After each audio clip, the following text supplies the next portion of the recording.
Today we are setting a time machine to 1991, a pivotal year in India's economic history, to explore the events leading up to this moment and reasons behind the economic crisis. This is going to be quite a journey.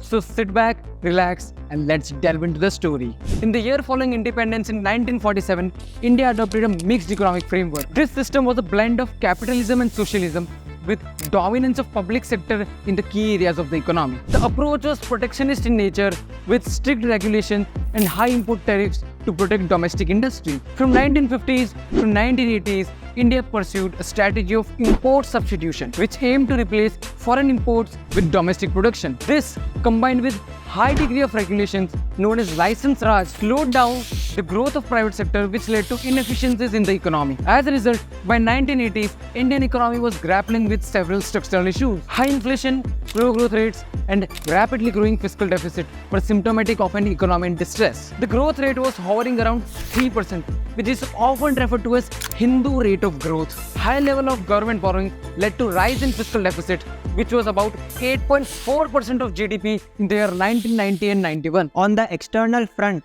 the things were not any better. The 1980s saw an increase in external borrowing, leading to a rise in external debt of India. By 1990, India's external debt stood at a staggering $72 billion. The Gulf War in 1990-91 dealt a further blow to India. It led to a spike in India's oil prices, adding to India's import bills. Remittances from NRIs in the Gulf also took a hit, affecting India's foreign exchange reserves. By the middle of 1991, India was in a severe balance of payment crisis. The foreign exchange reserves had dwindled to a point where we could barely finance 3 weeks' worth of imports. The country was on the brink of defaulting its international debt obligations. Several factors contributed to this crisis. The fiscal profligacy of 1980s, the high import bills, the increase in global oil prices, and the slow growth rates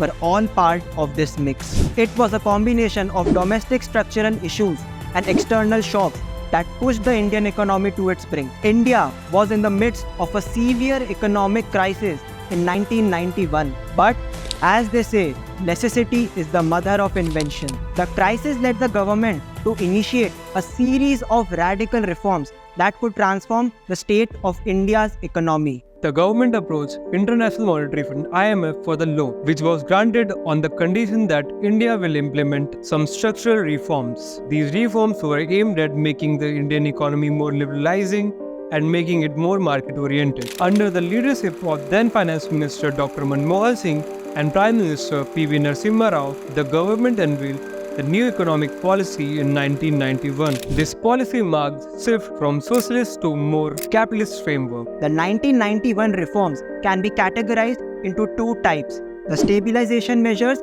and the structural reform measures. Stabilization measures were short-term actions designed to correct the imbalances in the economy, such as controlling inflation and fighting fiscal deficit. Structural reform measures, on the other hand, were long-term policies aimed at improving the efficiency of Indian economy. The key pillars of the 1991 reforms were liberalization, privatization, and globalization. Liberalization involved dismantling the license Raj and reducing the state control over economic activities. Privatization meant the transfer of ownership of public sector units to private hands. Globalization referred to the integration of Indian economy with the global economy. The impact of these policies were transformative.